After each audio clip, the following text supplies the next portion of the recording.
की रक्षा करें। ओम शांति शांति शांति। This is the invocation of Shantipas.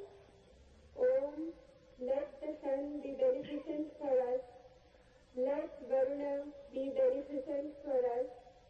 Let Arya be beneficent for us. Let Indra and Brahaspati be beneficent for us. Let Vishnu be beneficent for us. Salutation to that Supreme, the Brahman. O air, salutations unto you, for you are the immediate Brahman, the Supreme. I shall call thee alone, the immediate Brahman. I shall also call thee as Rita and Satya, the law and the reality. Let them protect me.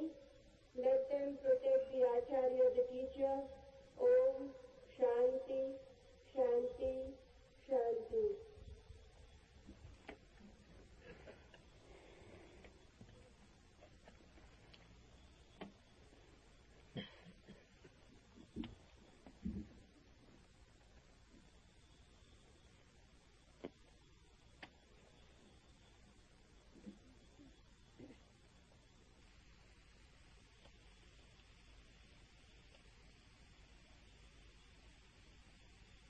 मैं वही कहूंगा जो मैं जानता हूं, वही कहूंगा जो आप भी जान सकते हैं। लेकिन जानने से मेरा अर्थ है जीना। जाना बिना जिए भी जा सकता है, तब ज्ञान होता है एक बोझ। उससे कोई डूब तो सकता है, उबरता नहीं। जानना जीवंत भी हो सकता है। तब जो हम जानते हैं वो हमें करता है निर्भर, हल्का, कि हम उड़ सकें आकाश में। जीवन ही जब जानना बन जाता है तभी पंख लगते हैं, तभी जंजीरें टूटती हैं और तभी द्वार खुलते हैं अनंत के।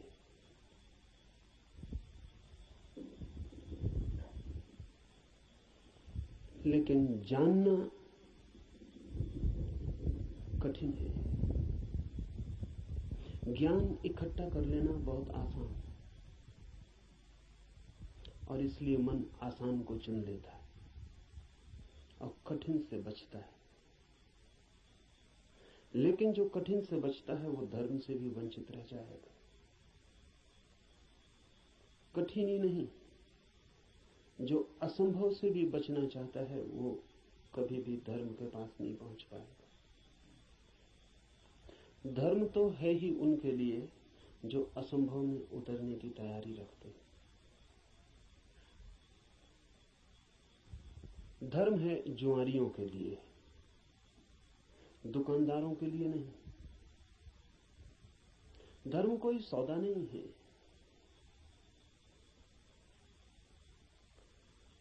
धर्म कोई समझौता भी नहीं। धर्म तो है दांव। जुआरी लगाता है धन को दांव पर, धार्मिक लगा देता है स्वयं को। वही परम धन है। और जो अपने को ही दांव पर लगाने को तैयार नहीं, वो जीवन के गुह रहस्यों को कभी भी जान नहीं पाएगा। सस्ते नहीं मिलते हैं वे रहस्य। ज्ञान तो बहुत सस्ता मिल जाता है। ज्ञान तो मिल जाता है किताब में, शास्त्र में, शिक्षा में, शिक्षक के पास। ज्ञान तो मिल जाता है करीब करीब मुफ्त, कुछ चुकाना नहीं पड़ता है। धर्म में तो बहुत कुछ चुकाना पड़ता है। बहुत कुछ कहना ठीक नहीं, सभी कुछ दांव पर लगा दे कोई तो ही उस जीवन के द्वार खुलते हैं। इस जीवन को जो दांव पर लगा दे उसके लिए ही उस जीवन के द्वार खुलते हैं। इस जीवन को दांव पर लगा देना ही उस जीवन के द्वार की कुंजी है। लेकिन ज्ञान बहुत सस्ता है। इसलिए मन सस्ते रास्ते को चुन लेता है, सुगम को। सीख लेते हैं हम बातें, शब्द, सिद्धांत, और सोचते हैं जान लिया। अज्ञान बेहतर है ऐसे ज्ञान से। अज्ञानी को कम से कम इतना तो पता है कि मुझे पता नहीं। इतना सत्य तो कम से कम उसके पास है। जिन्हें हम ज्ञानी कहते हैं उनसे ज्यादा असत्य आदमी खोजने मुश्किल। उन्हें यह भी पता नहीं है कि उन्हें पता नहीं। सुना हुआ, याद किया हुआ कंठस्थ हो गया, धोखा देता है। ऐसा लगता है मैंने भी जान लिया। मैं आपसे वही कहूंगा जो मैं जानता हूं, क्योंकि उसके कहने का ही कुछ मूल्य है। क्योंकि जिसे मैं जानता हूं, अगर आप तैयार हो तो उसकी जीवंत चोट आपके हृदय के तारों को भी हिला सकती। जिसे मैं ही नहीं जानता हूं, जो मेरे कंठ तक ही हो, वो आपके कानों से ज्यादा गहरा नहीं जा सकता। जो मेरे हृदय तक हो, उसकी ही संभावना बनती है।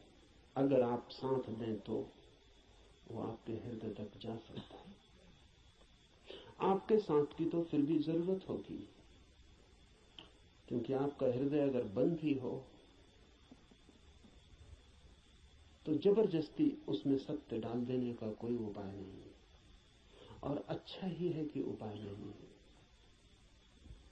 क्योंकि सत्य भी अगर जबरदस्ती डाला जाए तो स्वतंत्रता नहीं बनेगा, परतंत्रता बन जाएगा। सभी जबरदस्तियां परतंत्रताएं बन जाती। इसलिए इस जगत में सभी चीजें जबरदस्ती आपको दी जा सकती हैं, सिर्फ सत्य नहीं दिया जा सकता, क्योंकि सत्य कभी भी परतंत्रता नहीं हो सकता। सत्य का स्वभाव स्वतंत्रता है। इसलिए एक चीज भर है इस जगत में जो आपको कोई जबरदस्ती नहीं दे सकता, जो आपके ऊपर थोपी नहीं जा सकती, जो आपको पहनाई नहीं जा सकती, उड़ाई नहीं जा सकती। आपका राजी होना अनिवार्य शर्त है। आपका खुला होना, आपका ग्राहक होना, आपका आमंत्रण, आपका अहोभाव से भरा हुआ हृदय। जैसे पृथ्वी वर्षा के पहले पानी के लिए प्यासी होती और दरारें पड़ जाती हैं, इस आशा में पृथ्वी जगह जगह अपने ओंठ खोल देती है कि वर्षा हो। ऐसा जब आपका हृदय होता है तो सत्य प्रवेश कर रहा है।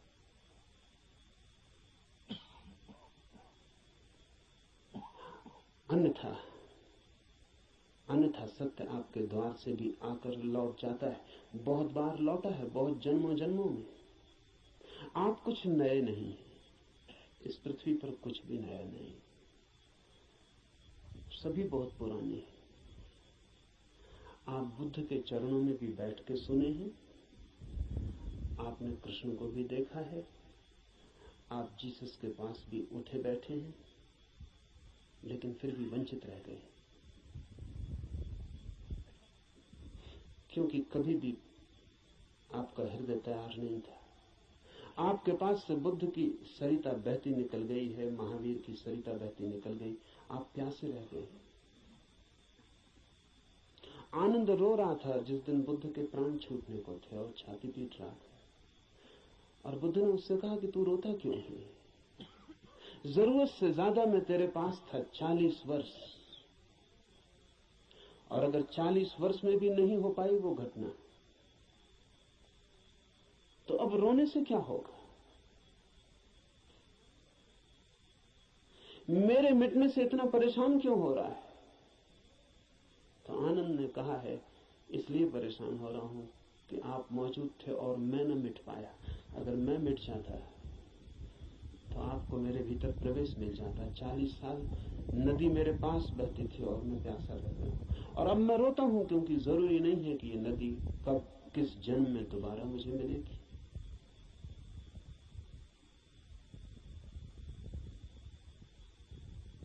आप कुछ नए नहीं हैं।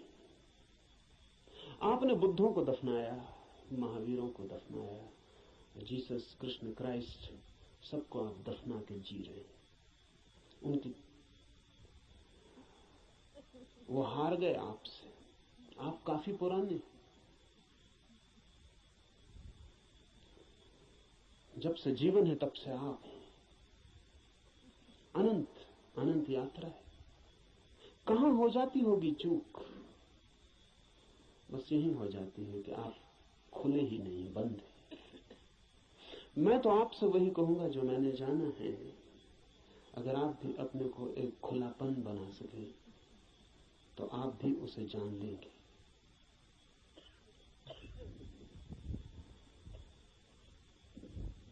और ऐसा नहीं है कि कोई कठिनाई है बहुत, एक ही कठिनाई है और वो आप हैं। कुछ लोग कुतूहल से चलते हैं, जैसे राह चलते बच्चे पूछ लेते हैं इस वृक्ष का नाम क्या है, और अगर आप उत्तर न दें तो तत्क्षण भूल जाते हैं कि उन्होंने पूछा भी था।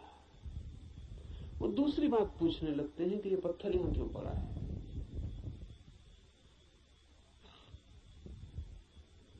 पूछने के लिए पूछते हैं, जानने के लिए नहीं पूछते।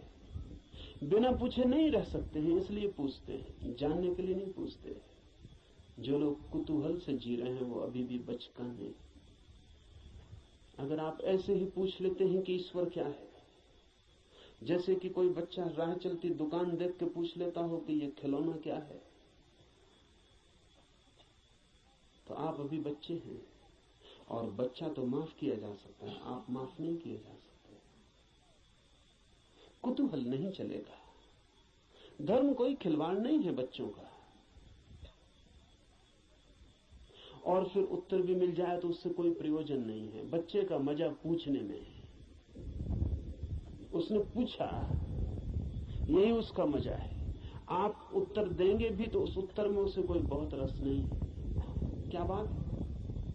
मनस्विद कहते हैं कि बच्चे नया नया बोलना सीखते हैं तो अपने बोलने का अभ्यास करते हैं पूछ पूछ कर। जैसे बच्चा नया नया चलना सीखता है तो बार बार उठ के चलने की कोशिश करता है,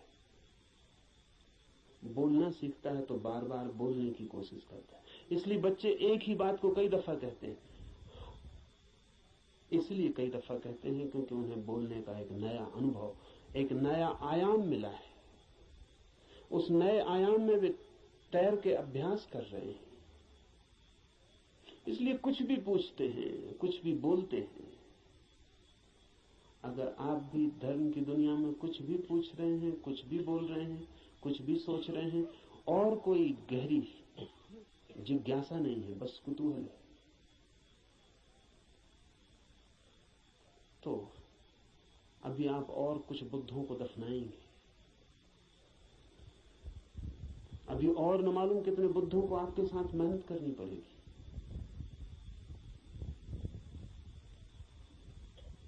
कुतूहल से सत्य का कोई संबंध नहीं। कुछ लोग कुतूहल से थोड़ा आगे बढ़ते हैं और जिज्ञासा करते हैं।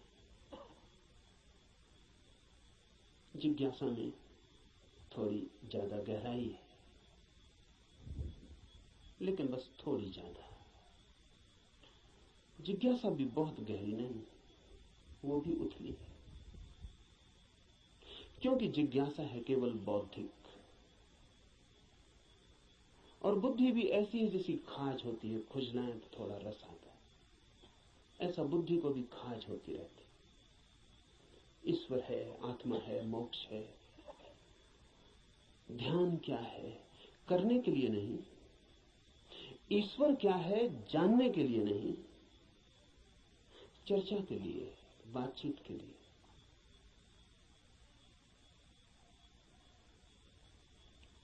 एक बौद्धिक मजा है, एक बौद्धिक व्यायाम है। तो लोग ऊंची बातें करते हैं, लेकिन उन बातों पर कभी भी कोई दांव नहीं लगाते। ईश्वर है या नहीं, इससे कोई प्रयोजन नहीं है।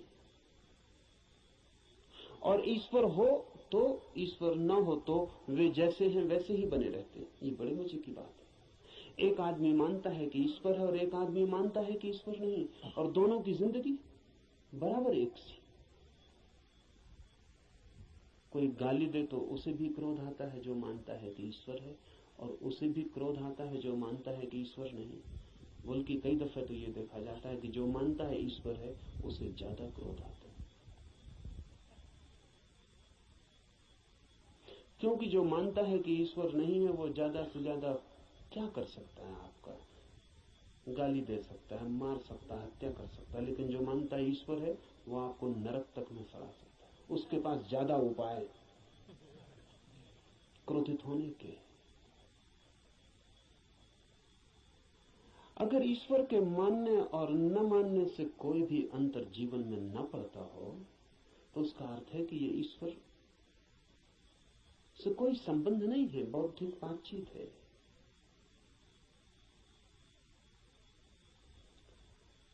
ऐसी जिज्ञासा हो तो आदमी दार्शनिक हो जाता है, चिंतन मनन करने लगता है, शास्त्र अध्ययन करने लगता है, बहुत सिद्धांत इकट्ठे कर लेता है, पक्ष में विपक्ष में सोच लेता है, वाद विवाद करता है, शास्त्रार्थ करता है, लेकिन जीता कभी नहीं।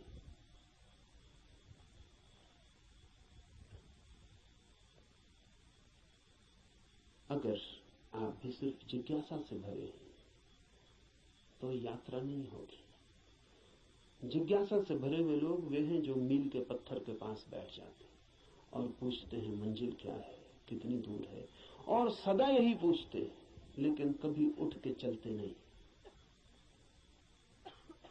जानते तो आप भी कितना है, क्या कमी है जानने में? करीब करीब सभी कुछ जानते हैं। जो बुद्ध ने जाना हो, महावीर ने, कृष्ण ने जाना हो, वो सभी आप भी तो जानते। गीता में पढ़ के आपको ऐसा नहीं लगता कि ये बातें तो हमें भी मालूम आपको भी है, पर सिर्फ बुद्धि तक है, आपके हृदय तक उनका बीज नहीं पहुंचा। और बुद्धि पर रखे हुए विचार वैसे ही होते हैं जैसे पत्थर पे कोई बीज को रखते हैं। बीज तो होता है लेकिन पत्थर पे रखा रहता है, अंकुर नहीं फूट सकता।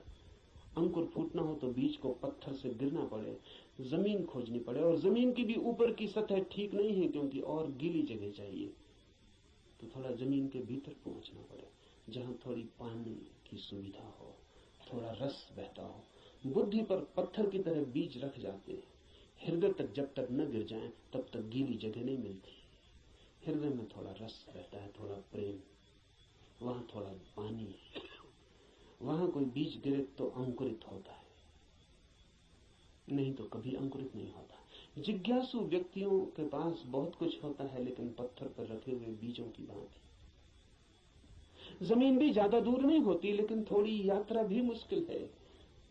चलना बिल्कुल नहीं है तो पत्थर पर ही बीज रखा रह जाता है। इतनी यात्रा तो करनी ही पड़ेगी कि बीज पत्थर से नीचे गिरे, जमीन पर आए, जमीन में जगह खोजे, थोड़ी गीली भूमि को पाए, थोड़ा छिप जाए अंधेरे में। ध्यान रहे, जगत में जो भी जन्म पाता है वो गहन, मौन, एकांत, अंधेरे को चाहता है। बुद्धि में तो जितनी चीजें रखी हैं वो सब खुले प्रकाश में रखी हैं, वहां अंकुर नहीं होते। हृदय है, आपके भीतर गीली जमीन है छिपी हुई, वहां कुछ पैदा होता है। इसलिए जो सिर्फ जिज्ञासा से जीते हैं वे विद्वान बन जाते हैं, पंडित बन जाते हैं, ज्ञानी बन जाते हैं, लेकिन कुछ अंकुरित नहीं होता उनके भीतर। कोई नया जन्म, कोई नया जीवन, कोई नए फूल, कुछ भी नहीं। एक और जिससे संबंध है हमारा, एक और भी दिशा है खोज की, उसे हम कहते हैं मुमुक्षा। जानने की फिक्र नहीं है, जीने की फिक्र है। जानने की फिक्र नहीं है, होने की फिक्र है। ये सवाल नहीं है कि ईश्वर है, सवाल यह है कि क्या मैं ईश्वर हो सकता हूं। अगर ईश्वर हो भी और मैं ईश्वर न हो सकूं तो कोई सार नहीं है। सवाल ये नहीं है कि मोक्ष है, सवाल ये है कि क्या मैं भी मुक्त हो सकता हूं। अगर मैं मुक्त हो ही ना सकूं और मोक्ष हो भी कहीं तो क्या अर्थ है। ये बात नहीं है कि आत्मा है भीतर या नहीं, हो या ना हो। सवाल असली ये है कि क्या मैं आत्मा हो सकता हूं। मुमुक्षा है होने की खोज, और जब कोई होना चाहता है तब दांव पर लगना पड़ता है। इसलिए कहता हूं धर्म है जुआरियों का काम। वही कहूंगा जो मैं जानता हूं, जो जिया है। अगर आप तैयार हुए दांव पर लगाने को, तो जो मेरा अनुभव है वो आपका अनुभव भी बन सकता है। अनुभव किसी के नहीं होते, जो भी लेने को तैयार हो उसी के हो जाते हैं। सत्य पर किसी का कोई अधिकार नहीं, जो भी मिटने को राजी है वही उसका मालिक हो जाता है। सत्य तो उसका है जो भी उसे मांगने की तैयारी दिखलाता है, जो भी अपने हृदय के द्वार खोलता है और उसे पुकारता है।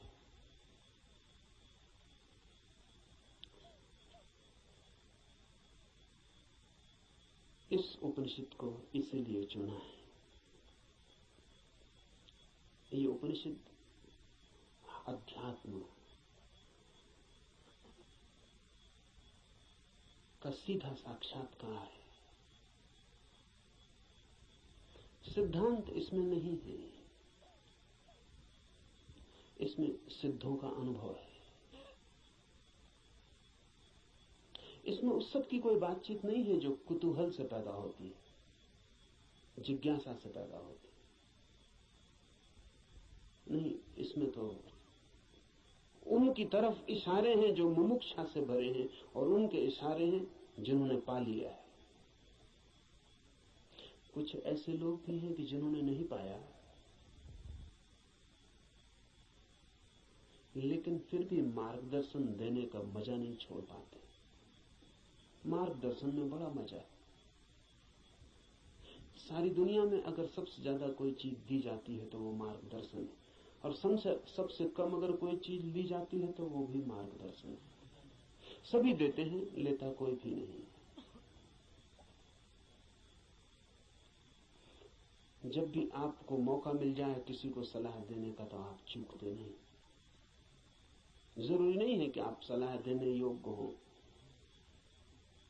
जरूरी नहीं कि आपको कुछ भी पता हो जो आप कह रहे हैं, लेकिन जब कोई दूसरे को सलाह देनी हो तो शिक्षक होने का मजा छोड़ना बहुत मुश्किल हो जाता है। शिक्षक होने में मजा क्या है? आप तत्काल ऊपर हो जाते हैं मुफ्त में, और दूसरा नीचे हो जाता है। अगर कोई आपसे दान मांगने आए तो 2 पैसे देने में कितना कष्ट होता है, क्योंकि कुछ देना पड़ता है जो आपके पास है। लेकिन सलाह देने में जरा भी कष्ट नहीं होता, क्योंकि जो आपके पास है ही नहीं उसको देने में कष्ट क्या है।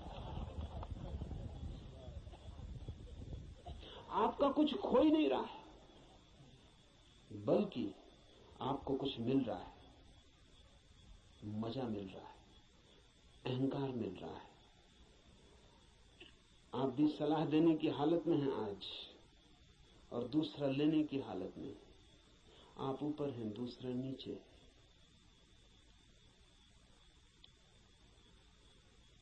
इसलिए कहता हूं कि इस उपनिषद में कोई सलाह, कोई मार्गदर्शन देने का मजा नहीं है, बड़ी पीड़ा है। क्योंकि उपनिषद का ऋषि जो दे रहा है वो जान के दे रहा है, वो बांट रहा है कुछ बहुत हार्दिक, बहुत आंतरिक।